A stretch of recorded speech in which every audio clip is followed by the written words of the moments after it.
আচ্ছা দেখো, এখানে বোর্ডে আরেকটি ভাগ অঙ্ক আছে, একটু খেয়াল করো। এখানে ভাজক আছে কত, 139। আর ভাজ্যর আমার ভাজ্যে সবকটা সংখ্যা নেই, শুধু শতকের অঙ্কটা নেই, তাই না? এই শতকের অঙ্ক ব্যবহার করে এই ভাগটা আমাদের আরো কয়েকটা এখানে খালিঘর আছে, একটা এই খালিঘর পূরণ করে আমার এই ভাগটা কি করতে হবে, পূরণ করতে হবে। আচ্ছা দেখো, আমার ভাগফলে আছে কি 7। তাহলে ভাগফলের প্রথম আছে কত, 7। এই 7 দিয়ে প্রথমে ভাজককে গুণ করব, গুণ করে আমরা এইটা নামাবো দ্বিতীয় সাইডে, তাই না? আচ্ছা 7 নং কত, 63 63।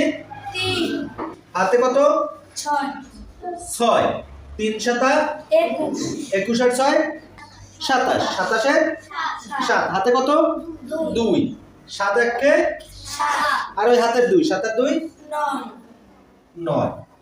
আচ্ছা এখন এই গুণ করার পরে আমরা কি করি, এই যে এই উপরের লাইন থেকে এটা বিয়োগ করি না? আচ্ছা এখন বিয়োগ করো।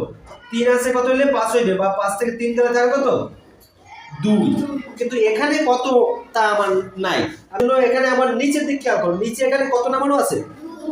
এখানে এমন একটা সংখ্যা দিতে হবে যাতে যে দুইটা এই সংখ্যা আর সেই সংখ্যার বিয়োগফল কত, 2। এখানে কোন সংখ্যাটা ধরলে সেইটা থেকে 7 বিয়োগ করলে এখানে 2 হবে।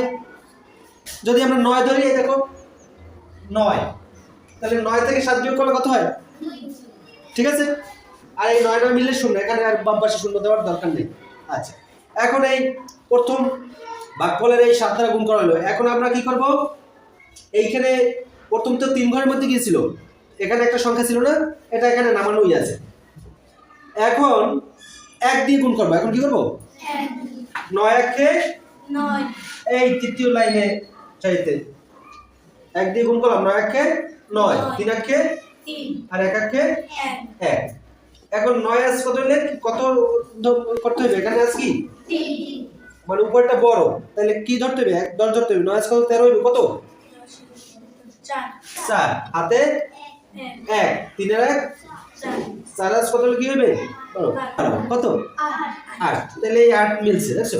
হাতে 1 1 আর 1 মিলে 2, আর 2 2 2 থেকে 2 বিয়োগ করলে কি হয়, 0। ধন্যবাদ সকলকে।